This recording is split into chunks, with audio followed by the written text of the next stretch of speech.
world was involved with chaos back during World War II. The need for censorship was quickly realized during this time of war. Censorship can be defined as the official restriction of any expression believed to threaten the political, social, or moral order. Censors during wartime are officials who read communications and delete material considered harmful to the security of their country. The US government hung posters throughout their cities urging the public to watch what they say, because any information, even in fragmented form, can harm your country. During World War II, America censored soldiers' letters. The censors looked for information that might have been dangerous to a country. This is it. They'll be shipping us out soon. This is confidential. Many soldiers tried to sneak their letters past their own unit censors, who opened up the letters on the bases. So I'm sneaking this past the censor. They sometimes used codes like the one shown here. An example of a code is the null cipher code. This image, as you see, says a very simple conversation. However, by deciphering it using the null cipher code, which is every first letter of every word is significant, thus making out a sentence, it spells out a code that is useless to many, but to the person it's intended to, it's worth a lot.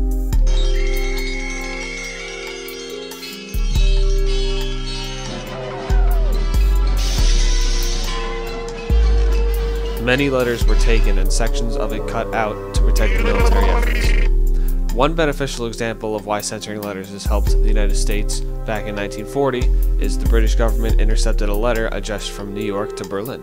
The censor in England believed something to be wrong with this normal-looking letter. She insisted on an iodine vapor test, and it turned out that this letter was a secret, invisible message outlining sailing dates of ships coming into New York. The iodine vapors detect moisture in the paper and turn them brown, thus showing the invisible message. Now we're going to go 20 years into the future. The Vietnam War was the first war in modern history to be fought without censorship, and it showed. Grotesque images of soldiers having their legs blown off, of warfare, and dead soldiers were shown lying on the streets, and all this could be seen from inside your home. Newscasts during the Vietnam War didn't help either. Much of the information that they used to tell their stories were detrimental to the United States. A disturbing aspect of media coverage was that every week, network anchors would report the week's score of killed, wounded, and missing, such as the story here. The fighting in that area began Sunday, and there were reports of new clashes there this evening.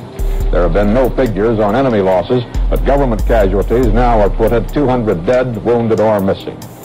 Earlier this week, most of the American troops assigned to the critical Mekong Delta south of Saigon were withdrawn from that area, turning over the fighting role to the South Vietnamese.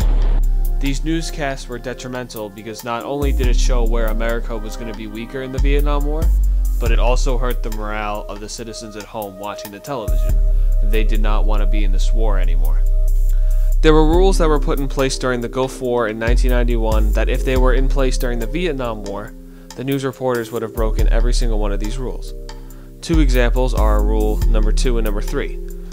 Rule 2 states that any information that reveals details of future plans, operations, or strikes, including postponed or canceled operations, could not be published. 4.5% of news stories that were reported during Vietnam made reference to future plans, mainly withdrawing troops from locations. Rule number 3 states that any information, photography, and imagery that would reveal the specific location of military forces could not be published, and almost 25% of news stories gave away these locations to the enemy. After the Gulf War, the United States decided to start embedding journalists and reporters into Army units.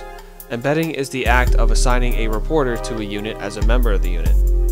This was designed to make the journalist see life from the side of a soldier and be able to censor himself. Iraqis have put 2 mortar rounds into our position here with the Patriot missile units. It appears they know exactly what they're doing by what they were trying to target. Spending time with the military, these journalists gain basic knowledge of how the military works, and they have been censoring themselves. During a time of war, nothing is a secret. Spies are rooted in the enemy's country, relaying information back to their homeland. There's a clear and present danger in today's instant communications age, which may put our troops at risk. Remember, our enemies are watching CNN. Today, you can push one button and within seconds your news story can be broadcasted throughout the world. This is becoming a very difficult task for censors to censor it, because it would take forever to censor everything. News can travel very quickly, and if it ends up in the wrong hands, well, that could spell out disaster for our soldiers serving overseas. That is why it is very important that the public censors themselves to protect not only their soldiers, but their neighbors, families, and their society as well. Like I always said, every man his own censor.